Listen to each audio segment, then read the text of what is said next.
A very good morning, students. Today we will learn the third chapter of our supplementary reader in English, that is An Alien Hand. Okay, so the third chapter, the name is The Desert, and this chapter is very interesting. We'll discuss about the desert, the plants and the vegetations there, how the people and the animals are able to survive in such a hot and humid climate. Okay, all these we will learn in this chapter. Yes, now coming to the chapter. Now in the first three lines there are three points written on the top of the chapter.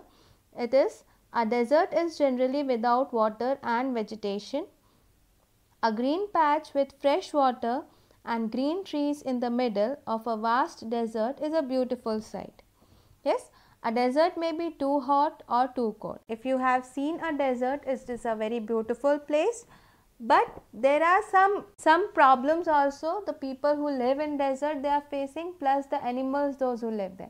But they have a special type of ability that they are able to survive in that hot and humid climate. Okay, let's start with the first paragraph. Those of us who live in regions covered with forest and surrounded by hills may find it difficult to imagine what a desert is really like. Yes, so means if you are living in a region which is covered with forest, which is surrounded by hills, when we think about desert, we feel that it is very difficult to live in a place which is very much hot. Yes, and where there is no plants, no forests, nothing. Yes, the popular belief is that it is an endless stretch of sand where no rain falls and therefore no vegetation grows. So, generations, what they are believing, that desert is what type of place? It's a endless stretch. Endless means which is having no end. Okay, stretch of sand means which is having large area which is covered with sand and there is no rainfall and therefore there is no vegetation. Understood? It is dry, hot, waterless and without shelter. Now if you will just imagine about a desert, what you will think? There is no shelter. Shelter means there is no trees where you can go and rest. But this is not entirely correct. For those who have studied it, the desert can be a beautiful place.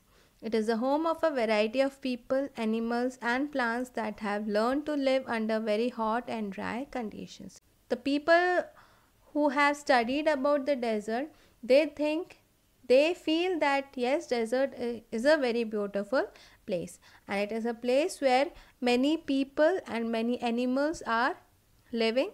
Yes, and they have the ability to survive there, which under very hot and dry conditions. Understood? Now coming to the next paragraph. True, the ground is not always hidden by a cover of grass, plants and trees as it is in other climates, but whenever it rains, which is rare, desert flowers bloom and the sight can be as rewarding as that of any tropical garden.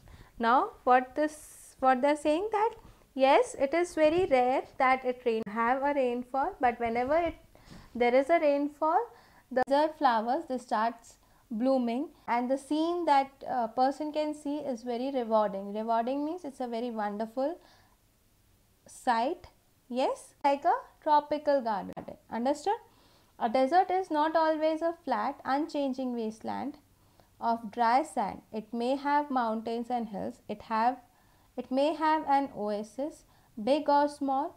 An oasis is like a green island in the middle of a desert where a spring or a well gives plants and trees a better chance to grow. Okay, now this desert, it's not always a flat area. There are hills, there are mountains. Yes, they have oasis. Oasis means a small area where there is a green island and in the middle there will be a type of pond, water. Okay, a desert may be hot like the Thar or cold like Ladakh, but generally speaking, if a place has little or no water and vegetation, people usually call it a desert. Now people generally call a place where there is no water, there is no vegetation, they name it as a desert. Yes. Now some deserts are almost totally without water. In such places, strong winds blow, raising heaps of sand and depositing them as mounds. These are called sand dunes that shift and move endlessly across the desert. Few plants can survive on such dry, shifting sands. Now, what happens is, see, a desert is not such a sandy wasteland. Okay, means it may have mountains, it have a green land which is known as oasis. Now, an oasis takes place around a spring or well. Okay, now a desert may be hot like the Thar or cold like a Ladakh. Strong winds raise heaps of sand, means strong rain. When there is a strong wind, what happens? This sand, it blows, okay, and then it makes a big heaps or the mounds, means a type of hills, okay, and these are known as sand dunes. Now coming to the next para, all living things need water in order to survive, okay. The few plants and animals that live in deserts have developed the ability to require less water than most plants and animals. So, like all living things including plants and animals all need water to survive. But there are desert creatures and plants which require very much less water than greenland plants. Okay. Now, the camel, popularly known as the ship of the desert, as we all know what the camel is known as, it's known as a ship of a desert, can drink a lot of water at one time. Okay. Now, what this camel do is, they can drink a lot of water at one time, and then after that they can live without water for days together. Okay. The reason is that they sweat very little, okay, and human beings sweat when it gets hot. The sweat cools the body. Camels can do without water for days together. The reason is they sweat very little. We sweat because we must keep our body temperature constant. We sweat when it gets hot, and this cools the body. We sweat very fast. Why? Because according to the temperature, when we sweat, our body cools down. Okay, and these camels, they sweat very little. Camels can stand high body temperature. They don't need sweat and can therefore retain the water they drink for long periods of time. Like when we sweat, the body level of the water in our body goes down. Okay, but as this camel, it is not at all sweating, so the water it's in their body, and therefore they can live longer without any water. They don't need to sweat and can therefore retain the water they drink for long periods of time. Now coming to the next paragraph, the smaller desert animals do not drink water. They burrow underground during the hot day and come out at night to eat. Okay, now the smaller desert animals, they do not drink water. What they do? They get inside the sand. Okay, they go underground during the hot day, and at night what they do? They come out to eat. Okay.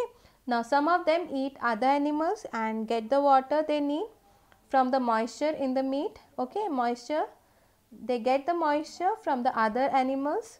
Yes, and others eat plants and seeds and get the water they need from the plant juice. All desert plants like cactus store water in their thick stems. Okay, they quickly absorb moisture even from the light rains.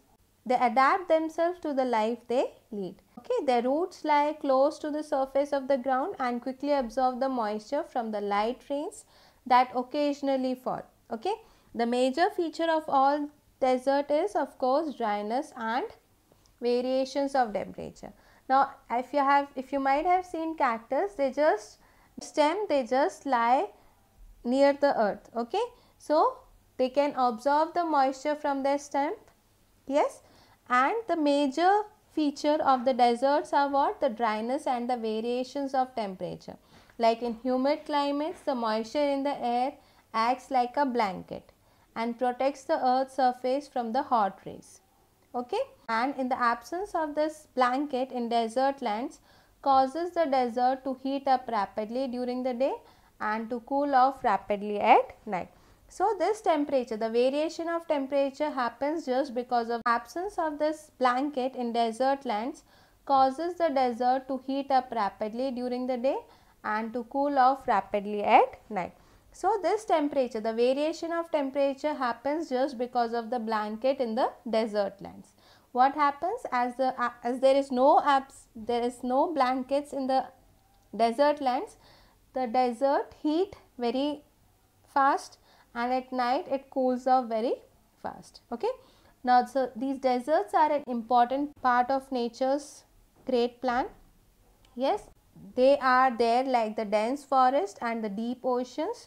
Just because they are hot and dry, one should not look upon them as useless parts of the earth. Means they also plays a very important role in the earth planet. As we see that desert, there is no water, there is no vegetation. So we cannot say that it's a useless part. Okay, it's a very important part, and many people, many animals are living there and they are surviving there. Understood? Because they have a different type of adaptation. They have a different type of skin, just because of which they are able to survive in that hot and dry land. Understood? That's all about the chapter desert. I hope you all have understood. Thank you so much.